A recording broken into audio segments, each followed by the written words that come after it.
Glória a Deus. Graça e paz, irmãos, vocês multiplicadas. Professor Antônio Lira aqui. Uma boa noite para todos. Estamos em mais uma aula da ESTP, a Escola Superior de Teologia Prática. E esse é o módulo onde eu estou apresentando para os irmãos os métodos de interpretação. Na última aula nós falamos sobre a interpretação alegórica, simbólica, a figurada e a interpretação literal. Então foi uma aula assim bem tranquila, né? Onde você pôde aprender bastante sobre interpretação bíblica. E hoje eu vou falar sobre a chave de transição.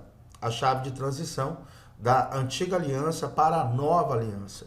A gente vai descobrir como a gente pode entender em um texto dos evangelhos, algo dito nos evangelhos, se ele deve ser trazido para a nova aliança. Como descobrir isso? Se algo dito nos evangelhos deve se tornar doutrina da igreja. Então, a aula de hoje ela é muito importante, uma das mais importantes que você vai ter na STP. É uma aula gratuita, né? Eu estou transmitindo para os irmãos aí esse conteúdo, que é o conteúdo pago, e eu estou liberando essa aula gratuita para que você possa, então, degustar um pouco daquilo que é trazido com muita abrangência nas aulas da ESTP, que é a Escola Superior de Teologia Prática. É um outro curso que nós estamos construindo, já temos 8 módulos prontos, são 30 módulos no total, 8 módulos a gente está ali colocando na plataforma para edificar e para fundamentar a sua vida em uma teologia prática e usual. Uma teologia que você possa, então, estar levando para a sua vida, né, e aplicando todos os dias. Tem sido uma bênção, os irmãos têm elogiado bastante, têm crescido muito no conhecimento bíblico, porque realmente é uma teologia para você utilizar no seu dia a dia. Graças a Deus. Então, boa noite a todos, que bom. 8 horas da noite em ponto, né? Como sempre, eu gosto de começar na hora. Você que já chegou por aqui, estamos em mais uma aula da ESTP, a Escola Superior sobre a chave de transição. Chave de transição de quê? A chave de transição da antiga aliança para a nova aliança. Eu criei uma chave para poder nos ajudar a descobrir quando uma doutrina ensinada nos evangelhos, ela deve permanecer na nova aliança, já que os evangelhos não é a nova aliança. Os irmãos precisam entender isso. Os evangelhos ainda estava vigorando ali a lei. Ainda estava vigorando o Antigo Testamento. Ok? Os evangelhos, apesar de fazerem parte do Novo Testamento, eles fazem parte, os 4 evangelhos estão no cânon do Novo Testamento, mas ali não estava vigorando ainda a nova aliança. E as pessoas precisam amadurecer nisso, para não pegar o que está sendo praticado ali, tudo que está sendo praticado ali, e trazer para a nova. Algumas coisas permaneceram, mas uma grande parte daquilo que foi dito ali, praticado e ensinado, não permanece na nova aliança. Muita coisa mudou. E a gente precisa entender isso. E eu vou te mostrar como saber se uma doutrina dita nos evangelhos deve, então, permanecer na nova aliança. A aula de hoje é fantástica, é excepcional. Eu tenho certeza que você vai ser muito edificado. Também, ao final dessa aula, eu vou estar abrindo as inscrições para a ESTP, a Escola Superior de Teologia Prática. Nós temos essa escola, ela está com 30 módulos, né, proposto na sua grade curricular, 30 módulos no total. Nós já estamos no 8º módulo produzindo, as aulas são todas ao vivo, então o curso está em construção, e por ele estar em construção, nós estamos com uma promoção de 90%. Então, você tem a chance de adquirir um curso aí muito bom, vai ficar maior do que o curso de escatologia, com certeza. Tem um módulo nele de escatologia e tudo, né? Então ele vai ficar um curso extenso, com mais de 400 horas aula, com estudos aprofundados em PDF. E no final você vai poder receber seu certificado e você vai poder então comprar o curso num preço excepcional. Se você ficar comigo até o final, eu vou estar aí te dando o link para você poder estar adquirindo o curso hoje. Olha só, 90% de desconto, essa promoção vai estar sendo válida até amanhã, tá certo? Então, até amanhã, às 22 horas, o desconto está valendo. Se você perder esse desconto, Se deixar para comprar depois, ele vai aumentar, com certeza, viu? Então vale a pena, 90% de desconto. Nem Black Friday você vai ver um preço desse. Tá bom, gente? Então, glória a Deus, fique até o final que eu vou te dizer como adquirir o curso da ESTP. Já temos 8 módulos prontos lá, com muitas aulas aí. Você que tem nos acompanhado, tem sido abençoado através dessas aulas. E com certeza o curso todo vai trazer para você uma bagagem muito grande. Amém? Glória a Deus. Então vamos começar a aula de hoje. Vou te dar, não é, a chave de transição da antiga aliança para a nova aliança. Então vamos lá. A transição da antiga aliança para a nova aliança. Eita glória, é muito bom a gente entender algumas coisas por aqui. Deixa eu chegar um pouquinho para cá. Essa janela aqui, peraí, só um instantinho, irmãos. Deixa eu me ajeitar por aqui. Pronto. Glória a Deus. Pronto, pessoal. Amém. Então tá, vamos lá. Como saber se uma doutrina ensinada nos evangelhos deve permanecer na nova aliança? Como a gente pode identificar se essa doutrina que foi ensinada em Mateus, Marcos, Lucas ou João, nos 4 evangelhos, se ela vai permanecer ou não na nova aliança? Como saber disso? Eu vou te dar essa chave. E essa chave vai te ajudar. O nome dessa chave é chave de transição. Chave de transição da antiga aliança para a nova aliança. Ok? Então hoje você vai receber essa chave aqui e vai fazer uma diferença gigante na sua interpretação. Bom, eu quero aqui navegar um pouco nas ideias, né, do Novo Testamento, naquilo que foi dito nos evangelhos.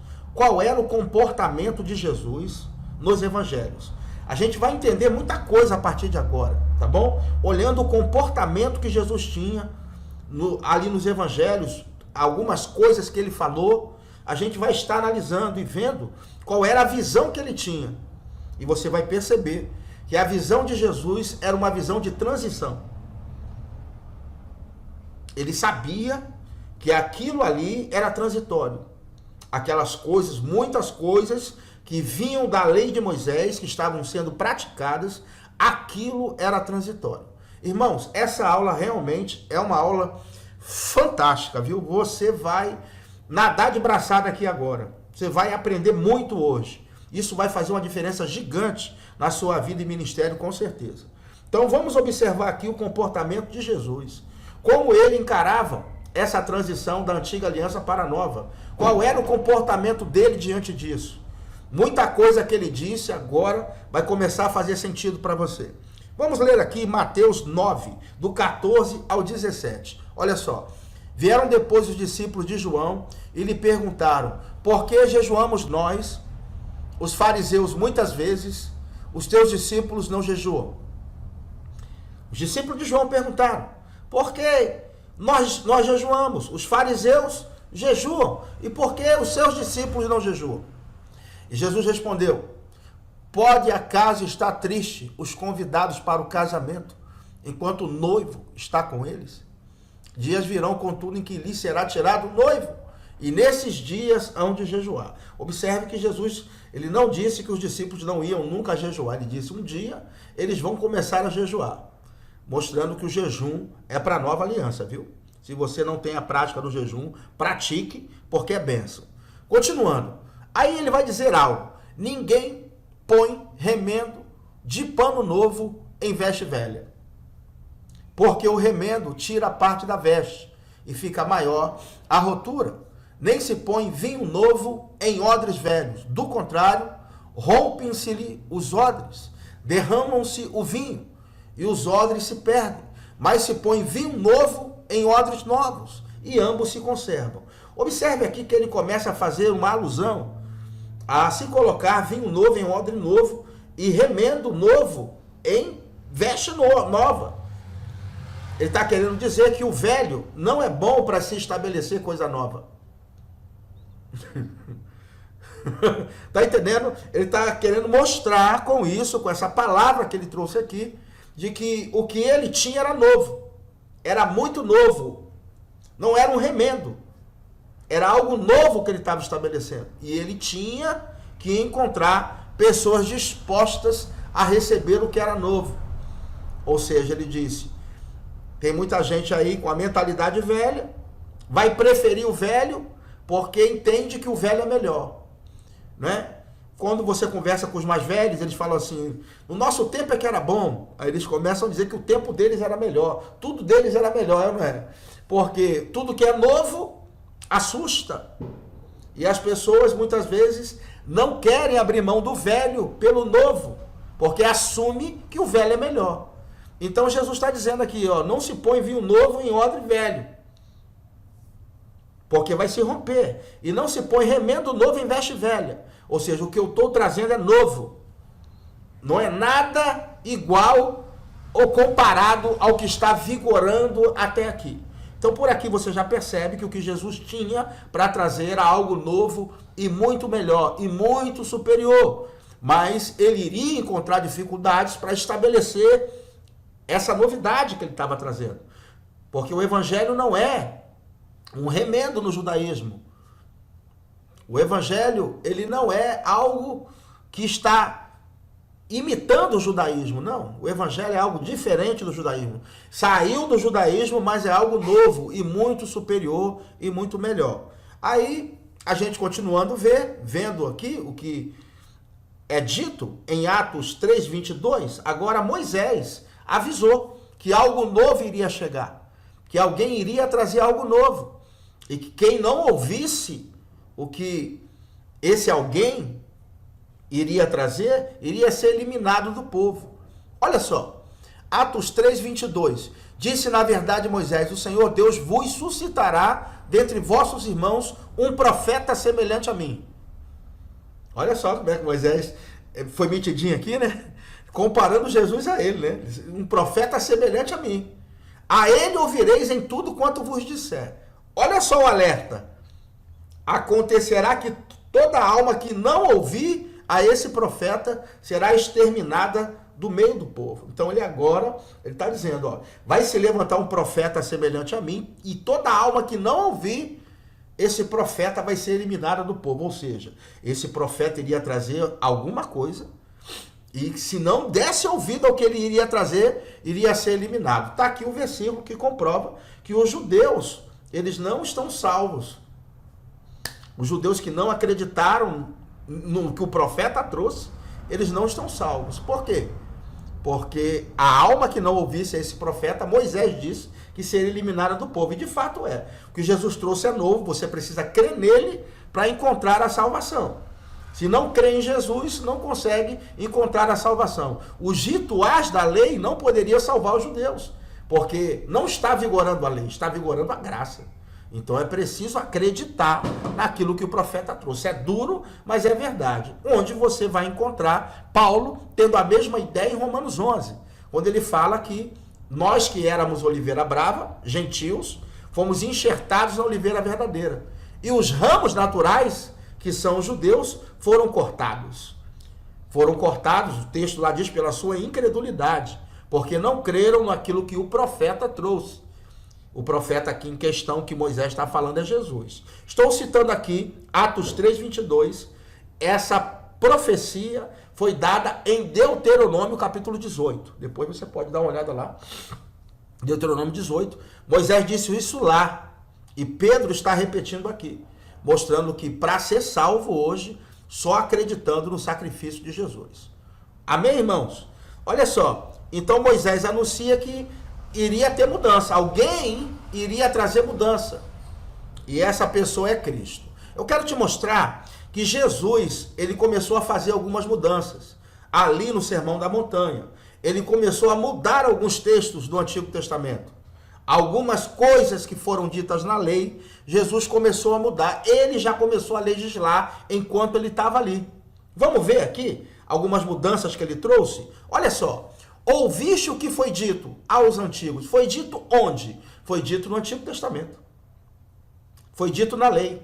Não matarás. Não foi isso? Não está na lei? Não matarás? E quem matar está sujeito a julgamento? Olha só o que Jesus vai falar. Eu, porém, vos digo. Ele está mudando. Ó. Ele está mudando. Eu, porém, vos digo que todo aquele que sem motivo se irá contra seu irmão estará sujeito a julgamento. E quem proferir um insulto a seu irmão estará sujeito a julgamento no tribunal. E quem lhe chamar tolo estará sujeito ao inferno do fogo. Tá vendo? Olha só como é que ele fala. Ele agora está mostrando que os antigos disseram, não matarás. Eu, porém, vos digo que todo que se irá contra seu irmão já estará sujeito a julgamento.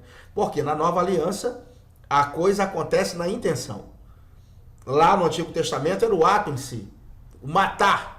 Se você matasse, olho por olho, dente por dente. Jesus não. Ele está dizendo que só a intenção, só em se irá, isso já é pecado. Mostrando que haveria uma sintonia fina na lei. A graça é bem melhor, né? Vamos ver aqui outro texto, como ele faz mudanças. Ó, Mateus 5, 27. Ouviste o que foi dito, não adulterarás. Não adulterarás. Eu, porém, vos digo, qualquer que olhar para uma mulher com intenção impura no coração, já adulterou com ela. Observe, não adulterarás está escrito no texto da lei. Aí Jesus, ele está legislando, ele fala, eu, porém, vos digo. Por isso que Moisés falou que Deus iria levantar um profeta semelhante a ele. Semelhante a ele em que sentido? No sentido de legislar. Jesus é o legislador, né? Então aqui você observe que ele está legislando. Ouviste o que foi dito, não adulterarás. Eu, porém, vos digo. Ele está fazendo alterações. Qualquer que olhar para uma mulher com má intenção no coração, já adulterou com ela. Veja que na lei, o pecado era adultério em si. Na graça, se olhar com má intenção, já adulterou com ela. Veja que na graça a coisa é mais forte, né? Vamos ver aqui. Mateus 5,38. Ouviste o que foi dito, olho por olho, dente por dente. Aí Jesus vai mudar, ó. Ele diz, eu, porém, vos digo, não resistais ao perverso, mas a qualquer que te ferir na face direita, oferece também a outra. E ao que te demandar contigo tirar-te a túnica, deixa-lhe também a capa. Se alguém te obrigar a andar 1 milha, vai com ele 2. Observe que lá era olho por olho, dente por dente, aqui está operando a misericórdia, o ceder. Se alguém quiser andar contigo, 1 milha, vai com eles 2. Se alguém quiser levar a túnica, dê também a capa. Veja que ele está fazendo alterações, mostrando que as mudanças estavam acontecendo já enquanto ele estava ali. Algumas coisas ele já estava trazendo mudanças. Olha só esse texto aqui. Mateus 5,33. Também ouviste o que foi dito aos antigos, não jurarás falso, mas cumprirás rigorosamente para com o Senhor os teus juramentos. Eu, porém, vos digo, de modo algum jureis, nem pelo céu, nem por ser o trono de Deus, nem pela terra, por ser estado dos seus pés, nem por Jerusalém, por ser a cidade do grande rei. Nem jureis pela tua cabeça, porque não podes tornar um cabelo branco ou preto. Seja, porém, a tua palavra sim, sim, não, não. O que passar disso vem do maligno. Veja que os antigos podiam jurar. E aqui Jesus está dizendo, não jura mais não, viu? A sua palavra tem que ser sim, sim e não, não. Olha como que ele estava fazendo alterações. Então, já nos evangelhos a gente vê alguns indícios de mudança. Agora, a mudança pesada iria vir depois. Agora é que eu quero trazer para você uma luz daquelas, viu? Para você agora, você vai enxergar a Bíblia sob outra perspectiva. Vai ser uma luz daquelas, olha só. Jesus agora, ele vai começar a mostrar que iria acontecer mudanças mais profundas. Ele vai começar a mostrar que agora a coisa iria mudar muito, mas ele não poderia trazer essas informações nos evangelhos. Ele disse, eu não vou falar aqui para vocês agora essas coisas, mas as mudanças virão depois. O Espírito vai trazer as mudanças necessárias. Olha só, ele diz, João 16:12, tenho ainda muito que vos dizer, mas vós não podeis suportar agora.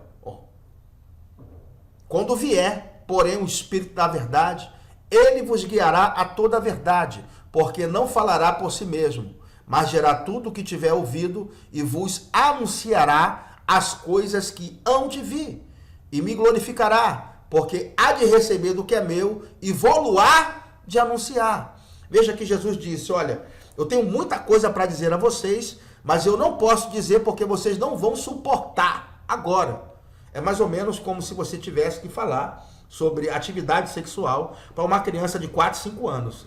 Não é suportar. O momento não é aquele. Quando tiver ali com 17, 15, 17 anos, aí você pode ter uma conversa dessa. Da mesma forma, Jesus, eu tinha muita coisa para dizer a vocês, mas eu não posso dizer, porque vocês não vão suportar agora o que eu vou dizer a vocês. Porque essas coisas seriam fortes demais para eles. Jesus iria perder a sua plateia. Com certeza, iria perder a sua plateia. Se ele começasse a mostrar as mudanças que haveriam na lei, ele iria perder a sua plateia com certeza. Seus discípulos iriam embora, não iam permanecer com ele. Por isso que ele não disse naquele momento. Vocês não vão suportar se eu disser. E aqui, a gente agora vai refletir sobre essas coisas que Jesus falou. No texto de João 16. Primeiro, o que eles não poderiam suportar naquele momento. O que eles não poderiam suportar. E depois, o que o Espírito Santo iria anunciar no futuro para eles. Ele disse, né? Eu não posso dizer agora, mas o Espírito da verdade vai anunciar para vocês todas as coisas, porque receberá do que é meu e vou-lo-á de anunciar. Então, o que eles não poderiam suportar? Irmãos, veja bem, 1.500 anos de tradição. Você acha, 1.500 anos de tradição que os judeus tinham, você acha que eles iriam abrir mão de todo aquele conhecimento? Assim, de uma forma rápida? 1.500 anos de tradição. Toda a tradição deixada por Abraão, Isaac, Jacó. Depois, todos aqueles rituais da lei. Aquele monte de sacrifício de animais. Jesus ia falar assim, olha, esse sacrifício de animais aí que vocês fazem direto, isso vai acabar. Porque vai ser o único sacrifício, eu vou ser o sacrifício. Imagina ele dizendo isso para os discípulos naquele momento. Eu vou ser o sacrifício. Aquele monte de sacerdotes oferecendo sacrifício aí, fazendo os turnos sacerdotais, isso vai acabar. Porque cada um de vocês vai ser sacerdote, mesmo não sendo da tribo de Levi.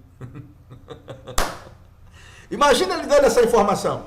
Não vai mais ser preciso você vir ao templo para adorar, porque o templo vai ser você. Olha só, o Espírito Santo que só vinha sobre profetas, reis, sacerdotes e juízes, agora o Espírito Santo vai vir habitar dentro de você. É forte. Você vai poder operar nos 9 dons do Espírito. Qualquer um vai poder operar nos 9 dons do Espírito. Qualquer um de vocês vai poder exercer a função sacerdotal nesse mundo. Você acha que eles iriam encarar isso numa boa? Jesus dando todas essas informações para eles? Todos aqueles mandamentos da lei 613, aquilo tudo iria ser resumido em 2. Amar a Deus e ao próximo. Iria ser resumido no amor. Você acha que 1.500 anos de tradição eles iam abrir mão fácil assim? Irmãos, não era tão simples. Quando você lê a carta aos Hebreus, você vai perceber que o autor aos Hebreus, ele está tentando de alguma forma convencer os judeus que haviam se convertido a não largar a fé. Por quê? A não largar a fé? Porque quando alguém se convertia e era judeu, chegava em casa e disse que se converteu ao cristianismo, essa pessoa, ela iria ser excomungada, ela iria ser expulsa de casa, muitas delas. Naquele tempo, se alguém dissesse que se converteu, abandonou os rituais da lei, a pressão da família era muito grande. A pressão da família era muito grande para as pessoas abandonarem a sua fé. Não era tão simples abandonar 1.500 anos de tradição. Não era tão simples. Por isso o autor aos Hebreus, ele mostra o contraste, né? A lei é boa, mas a graça é melhor. Moisés foi bom, mas Cristo é melhor. É a carta dos contrastes, né? O sacerdote de Arão foi bom, mas o de Cristo é superior. Aí ele fala, né? Para que você não abandone a vossa confiança, porque ela tem grande galardão, contudo, tem de necessidade de perseverança, para que depois de fazer a vontade de Deus alcanceis a promessa. incentivando os irmãos a perseverarem firme. No final da carta, ele fala, não é? Não deixeis de congregar como é o costume de alguns, antes vede que vai se aproximando aquele dia. Então ele está incentivando os cristãos, que eram judeus, a permanecerem na fé e não largarem a fé, não apostatarem da fé. Então, da mesma forma, Jesus não podia dizer tudo para os discípulos naquele momento. Eles precisariam passar pela experiência do novo nascimento, experimentar o Espírito Santo dentro deles, experimentar a unção sobre eles depois do Pentecostes. Eles precisariam, então, caminhar com o Espírito Santo durante algum tempo, para que as revelações começassem a vir. Porque o que o Espírito Santo iria anunciar no futuro para eles? É a segunda pergunta. Bom, o Espírito Santo iria anunciar a base doutrinária, o alicerce doutrinário deixado pelos apóstolos. Nós temos aí três categorias de apóstolos. Existem os apóstolos do Cordeiro, aqueles que andaram com Jesus. Existem os apóstolos fundacionais, aqueles que fundamentaram a doutrina, como Tiago, Pedro, Judas, Paulo, apóstolo, João. Eles são fundacionais, porque fundamentaram a doutrina, escreveram a doutrina.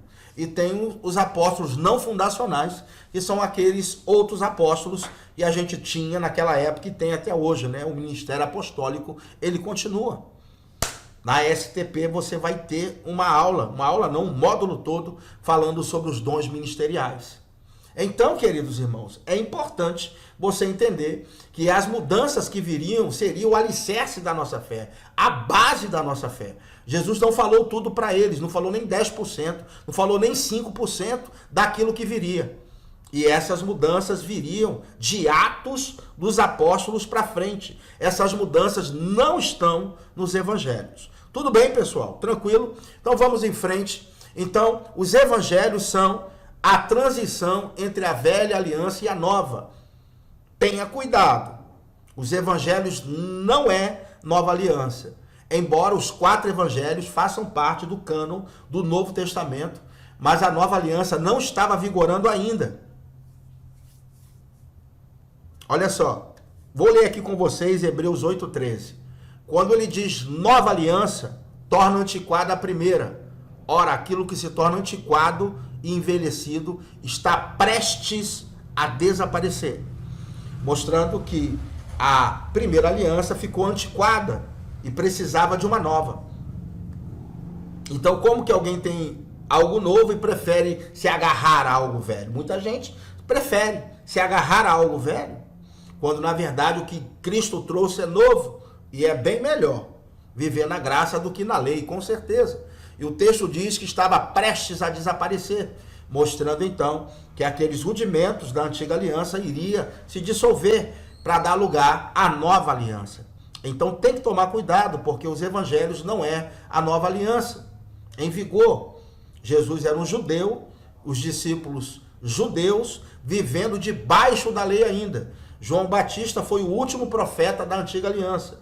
A antiga aliança ainda estava vigorando nos evangelhos. Então tem que se tomar cuidado. Nem tudo que está ali é para trazer para a nova aliança. Então vamos ver aqui, quando começa a nova aliança. Bom, a gente tem aí um texto, né? O texto de João 20, que mostra exatamente que após a ressurreição, a morte e a ressurreição de Jesus, é que começa a vigorar a nova aliança. Jesus, então, ele ressuscita dentre os mortos,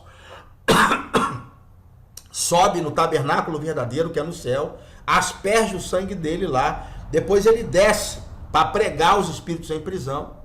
A gente já falou sobre isso aqui. Se você não assistiu a aula sobre o estado dos mortos, assista aí. Jesus então desce lá, prega os espíritos em prisão e leva os crentes da antiga aliança que estavam no lugar de consolo para o paraíso, ok? E lá então eles permanecem. Então começa a se avigorar a nova aliança depois da morte e ressurreição de Jesus e glorificação de Jesus. Tranquilo? A nova aliança então, ela começa aqui no texto de João 20, porque os discípulos andavam com Jesus, mas ainda não haviam nascido de novo.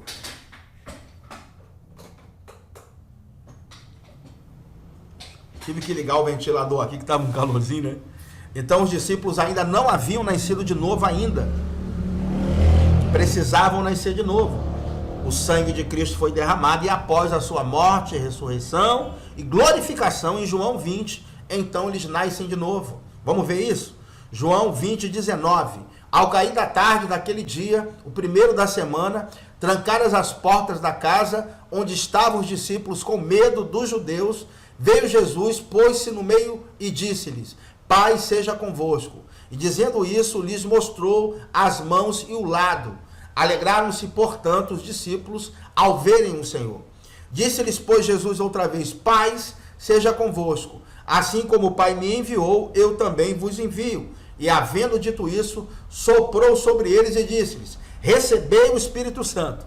Então veja que após a sua morte, ressurreição, glorificação, já havia sangue agora para purificar os discípulos, já havia fé nos discípulos, eles já criam que Jesus era o Cristo, e agora Jesus sopra o Espírito Santo sobre eles. Nesse momento eles nascem de novo. O novo nascimento dos discípulos acontece no final do Evangelho de João, mostrando que só no finalzinho é que a nova aliança começa a vigorar. Então, tecnicamente falando, a nova aliança só começa de Atos para frente, porque os discípulos ainda não haviam nascido de novo, só nasceram de novo após a morte, ressurreição e glorificação de Jesus. Viram aqui então em João 20, e os discípulos nasceram de novo nesse momento. Aqui começa a vigorar a nova aliança. Agora, como saber se uma doutrina ensinada nos evangelhos deve permanecer na nova aliança? Eu vou te dar aqui duas perguntas.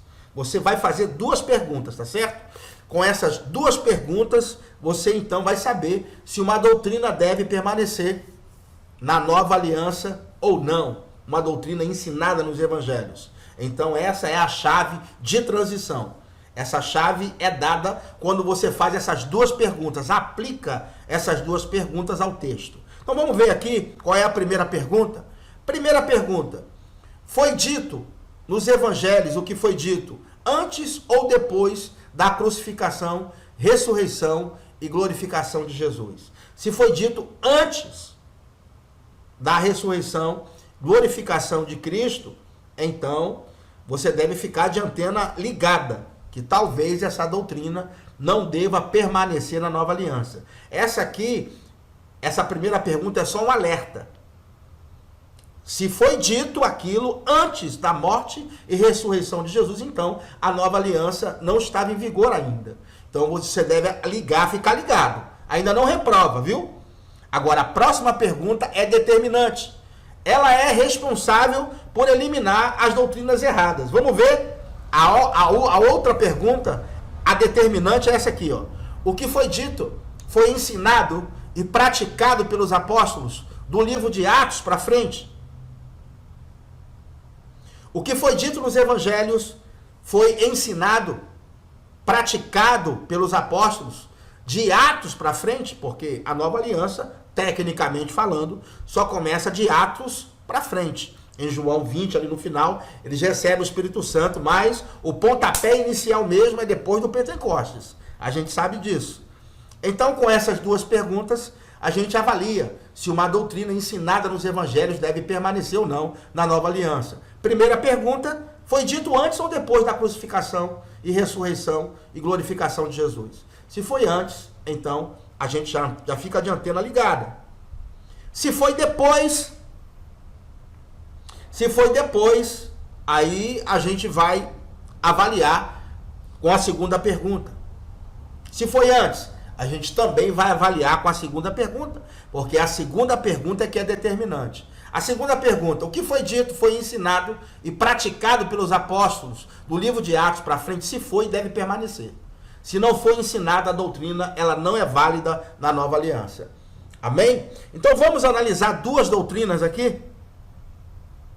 As mudanças que Jesus disse que viriam, não vieram nos evangelhos, elas vieram de Atos para frente. Por isso, que a segunda pergunta é mais determinante, porque Jesus disse que as mudanças viriam depois. O Espírito da verdade que eles iriam receber, iria mostrar a verdade para eles.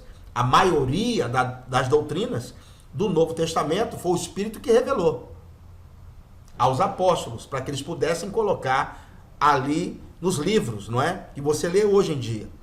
Então as mudanças que Jesus disse que viriam, elas não vieram nos evangelhos, elas vieram de Atos para frente. Por isso, a segunda pergunta é mais determinante. O que foi dito, foi ensinado e praticado pelos apóstolos do livro de Atos para frente, se foi, a doutrina é válida. Então vamos aqui analisar duas doutrinas. Análise prática. O crente fica endemoniado? Será que o crente fica endemoniado? Vamos analisar essa doutrina. O sábado é para ser guardado na nova aliança? Então a gente vai analisar essas duas doutrinas aí, ensinadas nos evangelhos, à luz dessas duas perguntas. Ok?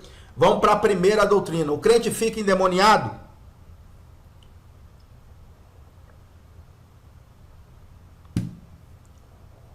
Tem gente que acha que fica. O crente pode ficar endemoniado?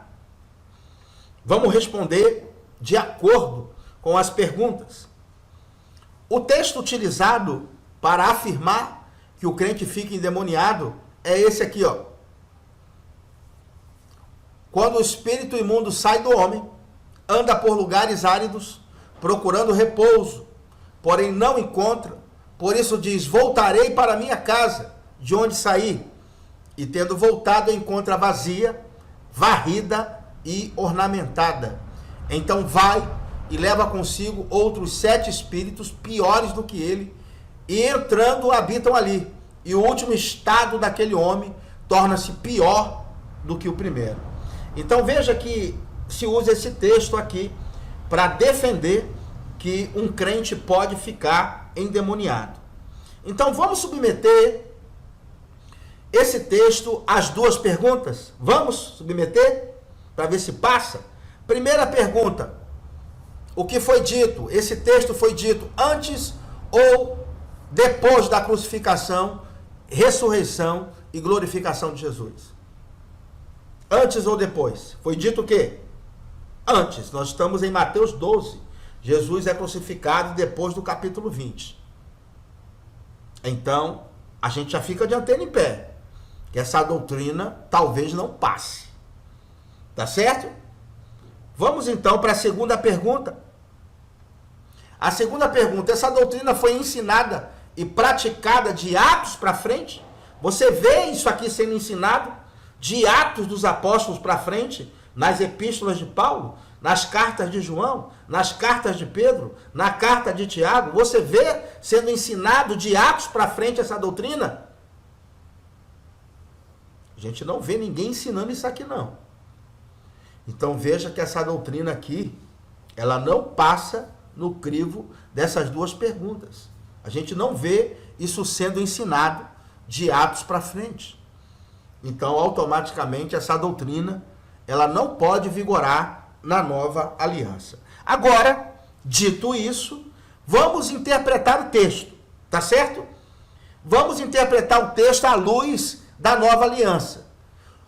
Quando alguém aceita Cristo, quem vai morar dentro dessa pessoa? Quem vai morar dentro?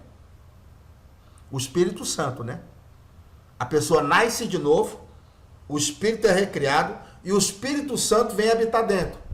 Então, se o Espírito Santo está dentro, como é que pode o demônio falar, sai daí, Espírito Santo, sai, que eu quero entrar? Não pode, irmão. A possessão é no Espírito, a opressão é na mente.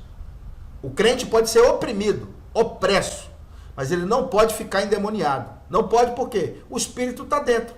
Como é que pode o demônio chegar e falar assim, sai daí, Espírito, que eu quero entrar? Não, crente não fica endemoniado. Por quê? O texto ali diz que quando alguém, na antiga aliança, o demônio saía de alguém, o demônio ia para lugares áridos. Depois ele trazia mais 7 com ele e possuía aquela pessoa. Quando ele chegava, ele encontrava a casa, em primeiro lugar, o quê? Vazia. Depois varrida e ornamentada. A casa estava vazia. Agora não. Na nova aliança, quando o demônio sai de alguém e a pessoa aceita Cristo, o demônio pode andar por lugares áridos. Quando ele voltar, a casa está habitada. Quem está morando? O Espírito Santo. Aqui a casa ficava vazia. Hoje não. Na nova aliança, o Espírito Santo vem habitar dentro do crente. Então não pode um crente ficar endemoniado. O Espírito Santo se submeteu ao demônio, irmãos. É simples demais. A casa estava vazia. Por que antigamente o Espírito Santo não podia habitar dentro deles? Porque Jesus não havia sido glorificado. Concorda comigo ou não? Jesus não tinha morrido ainda, ressuscitado. Então, isso aqui era válido nos evangelhos. Está vendo como é que a doutrina dita nos evangelhos? A gente tem que prestar atenção. Porque aqui, quando alguém era liberto, o Espírito não podia habitar dentro. A casa ficava vazia e ornamentada. Se o cara desse mole, o demônio voltava e trazia 7. Agora, na nova aliança, não, senhor. Na nova aliança, o Espírito está dentro. Quando alguém é liberto, a primeira coisa que eu pergunto, você quer botar alguém para morar aí, para esse demônio não mais te possuir? É a primeira pergunta que eu faço quando eu expulso o demônio de alguém. Eu falo, olha, você precisa botar alguém para morar aí dentro agora, que é o Espírito Santo. Ele vai morar dentro de você para que esse demônio não volte. Você quer aceitar Jesus? O cara, eu quero. Pronto, o Espírito fica morando dentro. Se o demônio vier, tem morador. A casa não está mais vazia. Ela está varrida e ornamentada, mas vazia não está mais não. Tá certo, irmãos? Veja então como que essa doutrina ela não passa nas duas perguntas e também não passa na interpretação do texto. Precisamos amadurecer na interpretação. Glória a Deus, você vai pegar essa chave aí minha. Eu sempre vou falar isso com você, viu? Você precisa amadurecer na interpretação. Vamos aqui agora, irmãos, falar algo importante. Aqui eu vou falar algo importante. Isso aqui é para você levar para a sua vida, viu? Leve isso para a sua vida. Olha só. Não submeta o texto bíblico à luz das suas experiências pessoais. Vou repetir de novo. Não submeta o texto bíblico à luz das suas experiências pessoais. Porque muita gente já viu um frequentador de igreja cair endemoniado. E aí diz, o crente fica endemoniado. O cara às vezes não era crente não, só frequentava a igreja, nunca nasceu de novo. Tem muita gente que frequenta a igreja, mas ainda não nasceu de novo. Ainda não entregou a vida verdadeiramente a Cristo. Precisa nascer de novo. Você não pode garantir que aquela pessoa nasceu de novo. Então essa pessoa que só frequenta, ainda não entregou a vida a Cristo de fato e de verdade, pode ficar endemoniado. Outro que pode ficar endemoniado é quem já esteve na fé e que apostatou da fé. O que é apostatar da fé, pastor? Vá no meu site, pastorantoniolira.com.br. Leia o artigo, é possível perder a salvação?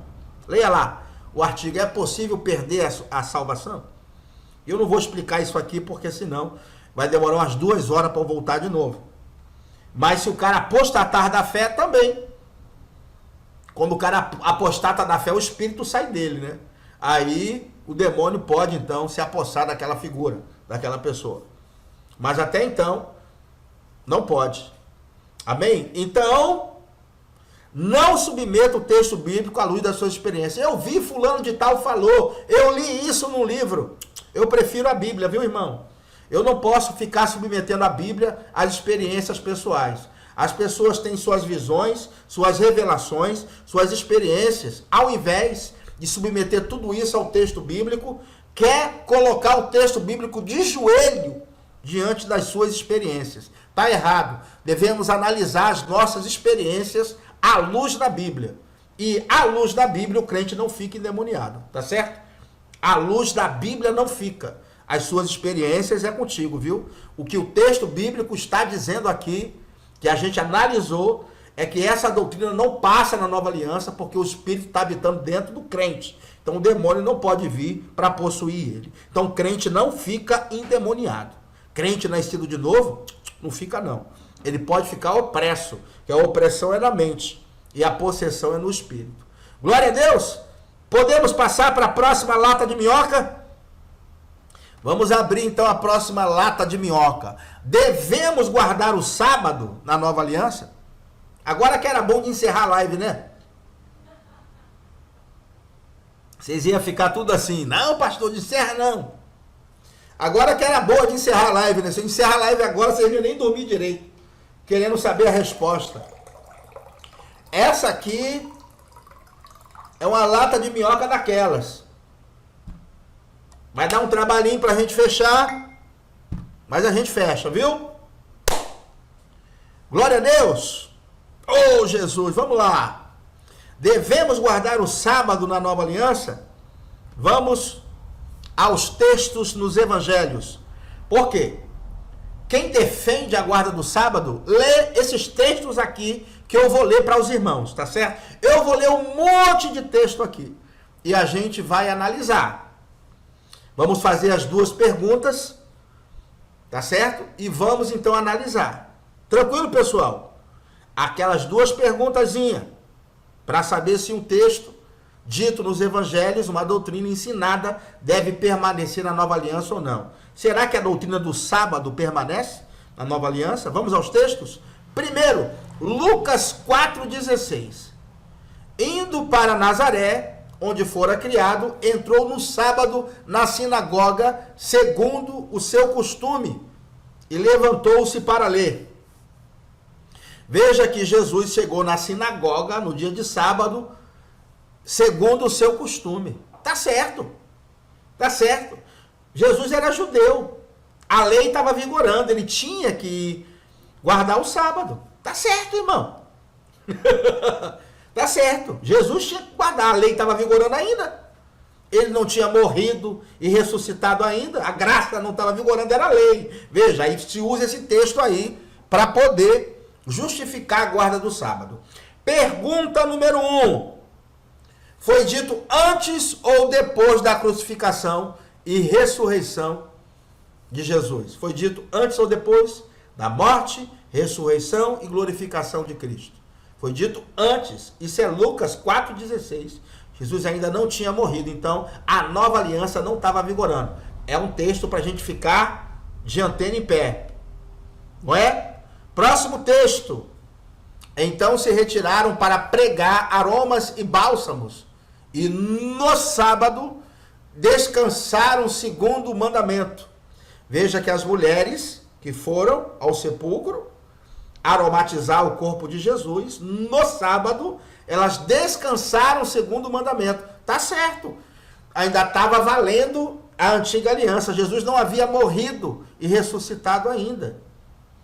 Eles eram judeus debaixo da antiga aliança. Na próxima semana vamos começar o módulo de história da igreja. Irmão, que módulo, viu? Vamos começar aqui o módulo de história da igreja. Eu vou contar tintim por tintim tudo isso aqui para vocês. Nós vamos estudar o livro de Atos. Você vai ver a dificuldade que eles tiveram para abandonar os rituais da lei. O pensamento judaico. Me aguarde. Me aguarde. Na semana que vem, viu? A gente vai começar o módulo de história. Vai ser benção. Mas olha só, irmãos. Segundo o mandamento. Tá certo, elas guardavam o sábado. Agora pergunta. Isso aconteceu antes ou depois da morte, ressurreição e glorificação de Jesus? Jesus morreu na sexta. No sábado ainda estava debaixo da terra. Aqui é sábado. Jesus não havia ressuscitado ainda. Ó. Ainda era a antiga aliança em vigor. Porque a nova aliança só tem vigor após Jesus subir aos céus e ressuscitado, glorificado e aspergiu o seu sangue nos umbrais eternos. A gente já estudou isso aqui. Então até aqui ainda era a antiga aliança em vigor. Então esses dois textos aqui não servem para a gente avaliar a guarda do sábado no Novo Testamento, não. Quem quiser guardar isso aí, pode guardar. Isso é coisa para judeu, viu? Vamos continuar então? Agora chegou a hora da gente botar para quebrar. André Torres botou aí transição. É isso aí, André. Tempo de transição. Segunda pergunta. Essa doutrina do sábado foi ensinada e praticada de Atos para frente? Agora sim. Essa é a pergunta determinante. É essa pergunta aqui que é a principal. Essa doutrina do sábado, ela foi ensinada e praticada de Atos para frente? Os apóstolos falaram para se guardar o sábado? Eles guardaram o sábado de Atos dos apóstolos para frente sucessivamente? O pessoal que defende a guarda do sábado diz que Paulo guardava o sábado em vários textos que eu vou abrir aqui agora, junto com você para a gente analisar. Agora, vamos analisar o texto com honestidade, viu? Honestidade acima de tudo. Temos que ser honestos, viu, gente? Vamos analisar aqui os textos. Eles usam muitos textos para mostrar que o sábado é para ser guardado. Mas vamos ler os textos que eles mostram e vamos analisar. A doutrina foi ensinada de Atos para frente? Eles dizem que sim.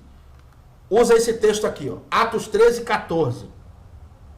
Olha só. Mas eles atravessando de Perge para Antioquia da Psídia, indo num sábado na sinagoga, assentaram-se depois da leitura da lei e dos profetas. Os chefes da sinagoga mandaram dizer-lhes: irmãos, se tendes alguma palavra de exortação para o povo, dizei-a. Paulo, levantando-se e fazendo com a mão sinal de silêncio, ele disse: varões israelitas, e vós outros que também temeis a Deus, ouvi. Então Paulo está na sinagoga no dia de sábado, e a gente vê que ele foi ali não porque guardava o sábado, ele foi evangelizar os judeus. Olha, todos os textos que eu vou ler acaba dizendo isso. O propósito e a intenção de Paulo em ir no sábado na sinagoga é evangelizar os judeus. Porque era comum nas sinagogas, os chefes da sinagoga, darem a oportunidade para aqueles que vinham de fora dar uma palavra. Então Paulo se aproveitava disso. Ele chegava como forasteiro naquele lugar e o chefe da sinagoga dá oportunidade, como deu aqui. Chamou eles dois e disseram: varões israelitas, vocês têm a oportunidade para falar alguma coisa ao povo. E eles então aproveitavam-se disso para evangelizar. Então veja aqui que o propósito de Paulo ir na sinagoga no sábado não é porque ele guardava o sábado, não. É porque ele foi lá pregar para os judeus. Vamos ver aqui outro texto. Atos 17, do 1 ao 3. Ó, tendo passado por Anfípolis e Apolônia, chegaram a Tessalônica, onde havia uma sinagoga de judeus. Paulo, segundo o seu costume, aí é que ele fala, tá vendo? Paulo tinha o costume de guardar o sábado. Segundo o seu costume, vírgula, foi procurá-los. Procurar quem? Olha o propósito expresso no texto. Foi procurá-los. E por 3 sábados, fez o quê? Foi guardar o sábado? Não. Arrazoou com eles acerca das Escrituras, expondo e demonstrando ter sido necessário que o Cristo padecesse e ressurgisse dentre os mortos. E este dizia: ele é o Cristo Jesus que eu vos anuncio. Veja que todas as vezes que Paulo estava na sinagoga, ele aproveitava a oportunidade para falar de Jesus aos judeus e aos que estavam ali frequentando aquela sinagoga. Ele não perdia viagem. Então ele ia na sinagoga não porque guardava o sábado, mas para aproveitar a oportunidade para falar para os judeus. Atos 18, do 4 ao 5. Olha só que coisa interessante. E todos os sábados, todos os sábados, discorria na sinagoga, persuadindo tanto judeus como gregos. Veja que o propósito de Paulo ir nas sinagogas era o quê? Para persuadir tanto judeus como gregos. Quando Silas e Timóteo desceram da Macedônia, Paulo se entregou totalmente à palavra, testemunhando aos judeus que o Cristo é Jesus. Em todos os textos demonstra a intencionalidade de Paulo em ir na sinagoga. Qual era a intenção dele? Pregar a palavra aos judeus. Aí tem muita gente que diz: Paulo não foi chamado para pregar aos judeus. Ele sofreu à toa. Ele foi chamado para pregar aos gentios, porque ele é apóstolo dos gentios. Sim, ele é apóstolo dos gentios. Mas no dia em que Jesus apareceu para ele, Jesus o comissionou a pregar também para os judeus. Vamos ver? Atos 9,15. Mas o Senhor lhe disse: vai, porque este é para mim um instrumento escolhido, para levar o meu nome perante os gentios, reis, bem como perante os filhos de Israel. Está vendo? Paulo foi comissionado para pregar aos gentios, aos reis, bem como aos filhos de Israel. Então Paulo não estava errando, não. Ele estava cumprindo o chamado que Deus havia dado a ele. Amém, irmãos? Continuando, essa pergunta aqui, ela vale muito, viu? Essa pergunta aqui mata toda a charada. Vou fazer a pergunta: posso disparar o torpedo para o barco do sábado afundar? Posso disparar o torpedo ou não? Vou disparar, viu? Pergunta: a igreja se reunia nas casas ou nas sinagogas? Por favor.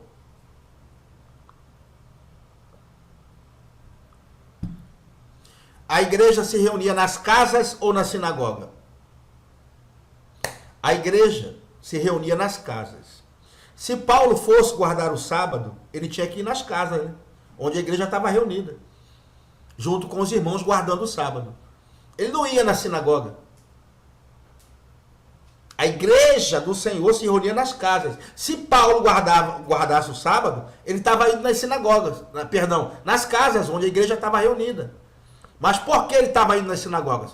Para ganhar os judeus. Porque os cristãos estavam sendo perseguidos.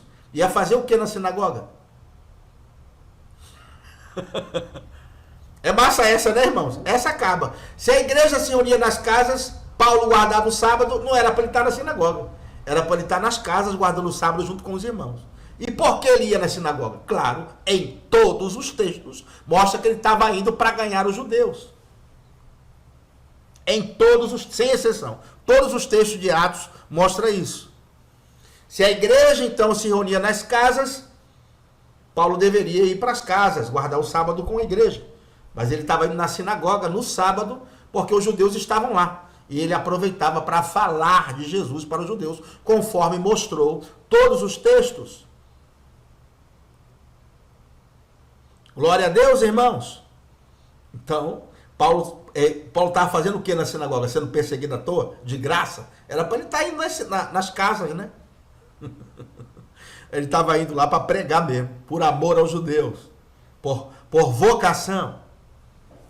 Glória a Deus. Essa pergunta aí, ela acaba com essa questão, né? Então, irmãos, vamos agora para a parte final, onde a gente vai terminar toda essa questão. Paulo nunca iria praticar aquilo que ele reprovava.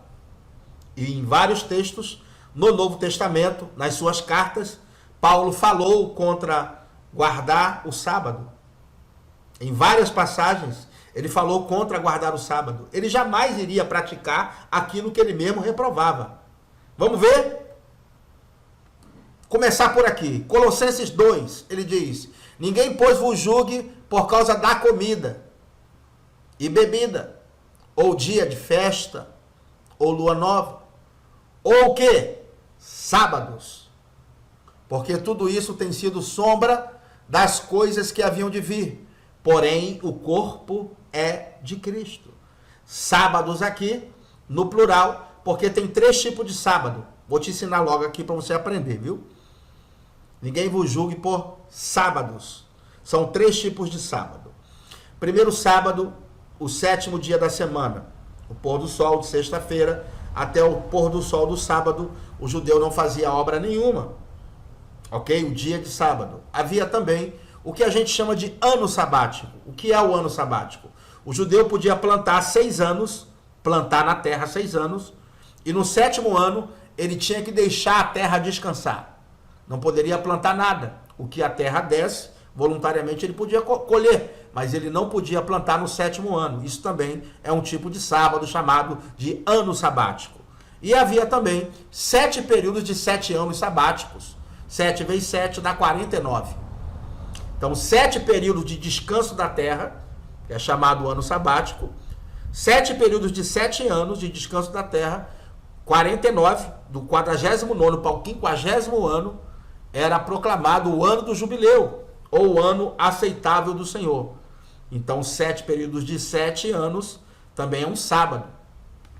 Porque a palavra sábado é a palavra shabua, ou shabuim, que significa período de 7. Pode ser 7 dias, pode ser 7 anos, ou 7 períodos de 7 anos. Por isso é sábados no plural, porque os judeus guardavam o sábado, o 7º dia, guardavam o descanso da terra, plantava 6 anos, no 7º deixava a terra descansar, ano sabático, 7 períodos de descanso da terra dá 49 anos, né? 7 vezes 7, 49, do 49º para o 50º, era o ano do jubileu, onde ele proclamava a libertação aos cativos. E aquelas pessoas que estavam endividadas tinham as suas dívidas perdoadas, as suas propriedades eram devolvidas, quem perdeu as propriedades, então era o ano aceitável do Senhor. Então veja que não é um tipo de sábado não, são 3, mas o que nós estamos tratando aqui é o dia de sábado especificamente, que está incluído ali também sábados no plural, viu gente?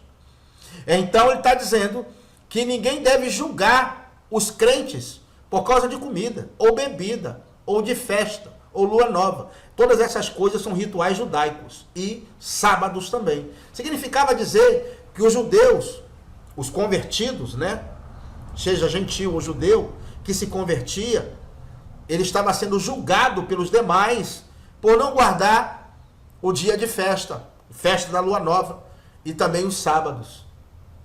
Então, se eles estavam sendo julgados, é porque eles não estavam guardando. E Paulo está dizendo, ninguém vos julgue, porque vocês não estão guardando. O contexto é esse aqui, tá certo? Ninguém deve julgar vocês porque vocês não estão guardando o sábado. Porque tudo isso é sombra das coisas que haviam de vir. Porém, o corpo é de Cristo.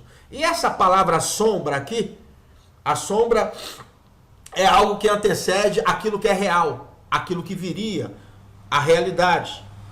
Então a sombra, ela é o quê? Um antecessor daquilo que viria, daquilo que é real.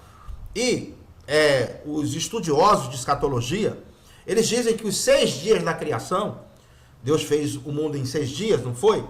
Os 6 dias da criação se reflete, são transformados em 6.000 anos da história do homem na Terra. Interessante isso, né? Então, cada dia da criação é 1.000 anos, porque um dia para o Senhor é 1.000 anos, e 1.000 anos um dia. Então, os 6 dias da criação são 6.000 anos da história do homem na Terra. Então, de Adão até Abraão, 2.000 anos. De Abraão até Jesus, 2.000 anos. De Jesus até aqui, 6.000 anos. Então, nós estamos aí já no tempo onde vai entrar o 7º milênio, que é o sábado do Senhor. Então, o sábado do descanso, onde Cristo vai governar a partir de Jerusalém, no reino de justiça por 1.000 anos. Os últimos 1.000 anos da história aqui, da humanidade, é o sábado, ou seja, o 7º milênio, onde Cristo vai governar, que a gente chama de milênio, né? Então, o milênio é do Senhor, porque Cristo vai governar a partir de Jerusalém o último milênio da humanidade, né? Nessa contagem dos 6 dias da criação e o 7º, Deus não descansou, o 7º é o sábado do Senhor, ou o descanso do Senhor. E aqui, agora você vai entender esse versículo aqui. Jesus falou, porque o Filho do Homem é Senhor do sábado. Por isso Jesus é Senhor do milênio. O último milênio na terra, Cristo vai governar e vai reinar. É o sábado do Senhor. Glória a Deus, irmãos. Coisa boa, né? É muito conhecimento para uma noite, eu sei. Mas você pode assistir o vídeo de novo e ser abençoado. Vamos continuar aqui. Continuando falando, Paulo nunca iria praticar aquilo que ele reprovava. Ele fala, Gálatas 2, do 12 ao 13, ele diz, com efeito, antes que chegarem alguns da parte de Tiago, comia com os gentios. Está falando de Pedro. Quando, porém, chegaram, afastou-se. E, por fim, veio apartar-se, temendo os da circuncisão. Toda vez que a Bíblia fala os da circuncisão são aqueles crentes que se converteram, mas decidiram trazer elementos da fé judaica para a fé evangélica, para o cristianismo. Eles decidiram trazer esses elementos, se circuncidar, guardar o sábado, guardar as festas. E Paulo então reprova esse tipo de conduta, quando ele fala que esses da circuncisão que estavam ali, Pedro então estava se dissimulando com eles. Aí o texto diz, e também os demais judeus dissimularam com ele, a ponto de o próprio Barnabé ter se deixado levar pela dissimulação deles. Deixa eu falar aqui para os irmãos, a carta aos Gálatas, vai ter um módulo da carta aos Gálatas, viu? Na STP. Eu acho que eu não botei lá não, mas vai ter. A gente vai estudar essa carta aqui. Olha só, irmãos. Paulo, na sua primeira viagem missionária, ele saiu de Antioquia da Assíria e foi para Antioquia da Psídia, Icônio, Listra e Derbe. E ele fundou o que a gente chama as igrejas da Galácia. Então, quando ele fundou essas igrejas, ele estabeleceu ali a liderança e foi para a sua segunda viagem missionária após voltar para Antioquia de novo. Sendo que quando ele estava na sua viagem missionária, ele soube que aqueles irmãos que haviam se convertido agora estavam guardando a lei de Moisés, obrigando os irmãos a se circuncidar, a guardar o sábado. Então, Paulo escreve essa carta. A carta de Paulo aos Gálatas é a única carta que Paulo não elogia os seus leitores. Interessante, né? É a única carta que ele não elogia os seus leitores, porque ele está realmente corrigindo eles com muita dureza. Porque os Gálatas estavam deixando a graça para se abraçar com a lei de novo, guardando o sábado, se circuncidando, guardando as festas. Então, os da circuncisão aqui, que Paulo está falando, são esses irmãos que tinham esse ideal. E Pedro estava dissimulando com eles, junto com Barnabé. Paulo, então, vai repreender eles, ó. Quando, porém, vi que não procediam corretamente, segundo a verdade do evangelho, eu disse a Cefas, Cefas aqui é Pedro, na presença de todos, se sendo tu judeu, vive como gentil e não como judeu, por que obrigas os gentios a viverem como judeus? Olha só, se tu é judeu e vive como gentil, como você quer obrigar os judeus a viverem, os gentios a viverem como judeu? Ou seja, Paulo estava querendo dizer, nós não temos nada com o judaísmo. Nós não temos que abraçar o judaísmo. E a guarda do sábado, irmãos, cá para nós, é você querer abraçar de novo o judaísmo. Irmãos, por favor, nós somos livres, vivemos na graça. E a gente não pode trazer esses elementos da lei para a graça de novo. Por isso que Paulo está tão bravo aqui e repreende a Pedro. Olha só, ele vai completar. Nós, judeus por natureza e não pecadores dentre os gentios, sabendo, contudo, que o homem não é justificado por obras da lei, e sim mediante a fé em Cristo Jesus. Também temos crido em Cristo Jesus para que fôssemos justificados pela fé em Cristo, e não por obras da lei. Pois por obras da lei ninguém será justificado. Então é um retrocesso muito grande eu querer abraçar de novo a lei, uma vez que eu fui livre dela, porque a lei não pode trazer justiça para ninguém. A lei só aponta o pecado, ela é o espelho. O espelho te diz a verdade. Você está diante do espelho e te vê uma mancha no rosto, o espelho vai dizer, está com a mancha, vai quebrar o espelho por causa disso? Não, o espelho está só dizendo a verdade. Assim é a lei. A lei ela só mostrava, você é pecador. Ela não te trazia justiça. Então a justiça veio pela fé. E Paulo está dizendo a eles aqui, que pela lei ninguém será justificado. Então por que guardar o sábado se isso não adianta? Não existe justiça nisso. Ou guardar a lua de festa da lua nova, festa dos tabernáculos, festa das cabanas. Isso não traz vida para você. A fé em Cristo é que te trouxe a vida, o novo nascimento. A lei do Espírito de vida opera em você por causa da fé em Cristo. Então não temos nada com a lei, por isso que ele está repreendendo Pedro aqui. Agora, vamos continuar. Olha só, Romanos 10, 4 diz, porque o fim da lei é Cristo, para a justiça de todo aquele que crê. Como Paulo ele vai guardar o sábado se ele reprovava esse estilo? Porque o fim da lei é Cristo, para a justiça de todo aquele que crê. Observe que a lei terminou. esse outro texto aqui é melhor ainda. Olha só, Gálatas 3:23. Mas antes que viesse a fé, ou seja, antes da fé, estávamos sob a tutela da lei. Estávamos, está em que tempo verbal? Passado. Não estamos mais. Ó, antes que viesse a fé, estávamos sob a tutela da lei e nela encerrados, para essa fé que de futuro haveria de revelar-se, de maneira que a lei nos serviu de aio para nos conduzir a Cristo, a fim de que fôssemos justificados por fé. Mas tendo vindo a fé, já não permanecemos subordinados ao aio. Ele está fazendo aqui um trocadilho de palavras para mostrar que nós hoje não estamos mais debaixo da lei. A lei vigorou por um certo tempo até que a fé viesse. A lei funcionava como um aio. Pastor, o que é aio? Aio é o seguinte, é um tutor. A palavra para aio, no original grego ali, é a palavra paidagogos, de onde vem a palavra pedagogia. Era um tutor, era um instrutor, um professor. Quando uma criança judia completava uma certa idade, era dada a esse instrutor, esse tutor, e ele iria ensinar para essa criança física, matemática, química, sobre a vida, sobre economia, sobre moralidade, sobre caráter, e ele iria disciplinar essa criança se ela precisasse de uma correção, de umas boas palmadas.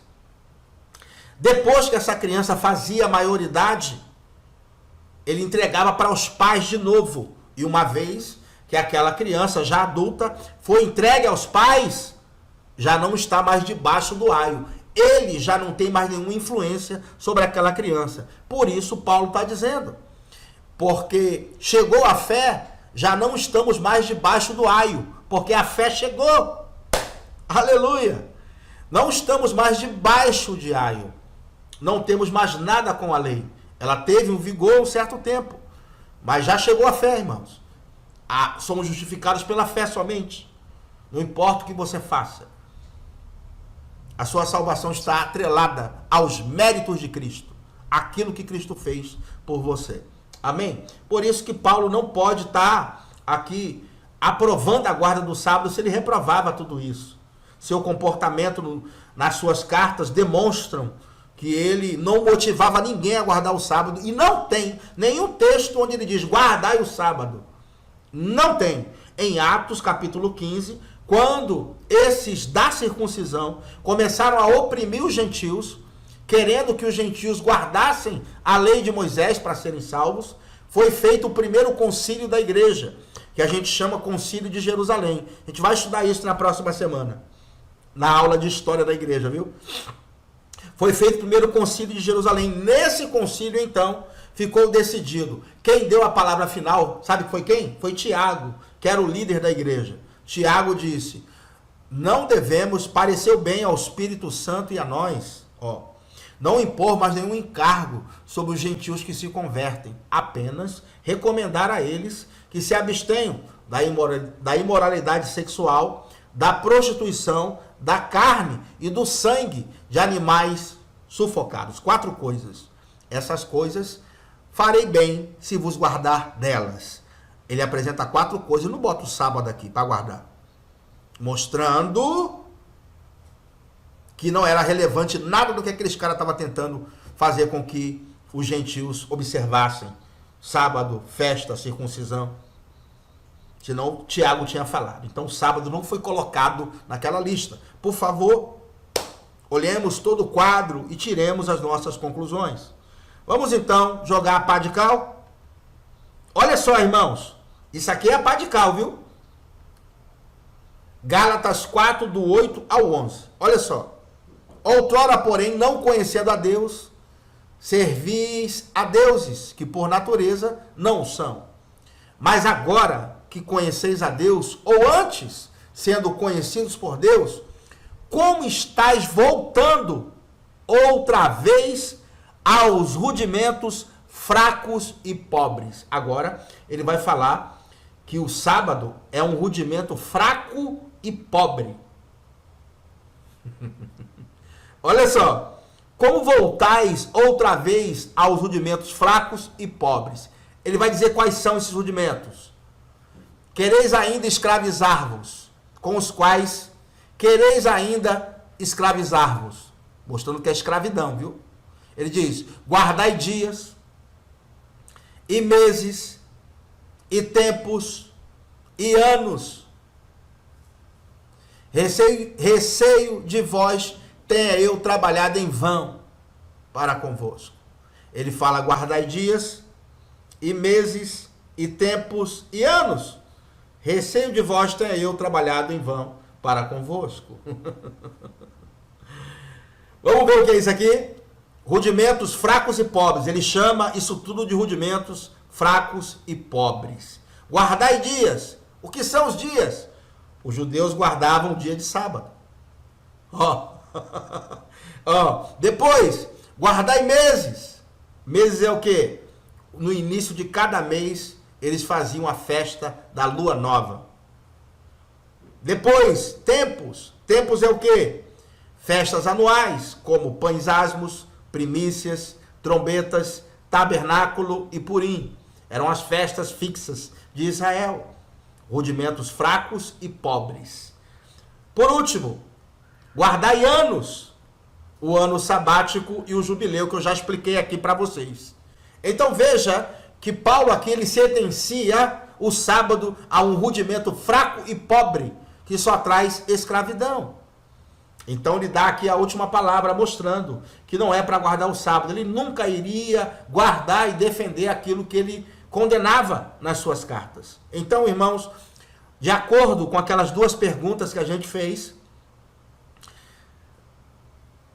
aquela doutrina do sábado dita nos evangelhos não pode valer, porque foi antes da morte e ressurreição de Jesus. De Atos para frente, a gente viu um livro de Atos, que todas as vezes que Paulo ia na sinagoga, ia para pregar para os judeus, porque fora comissionado para isso.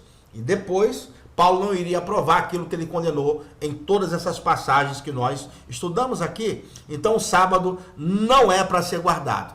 Tá certo? De acordo com a nova aliança, não guardamos o sábado.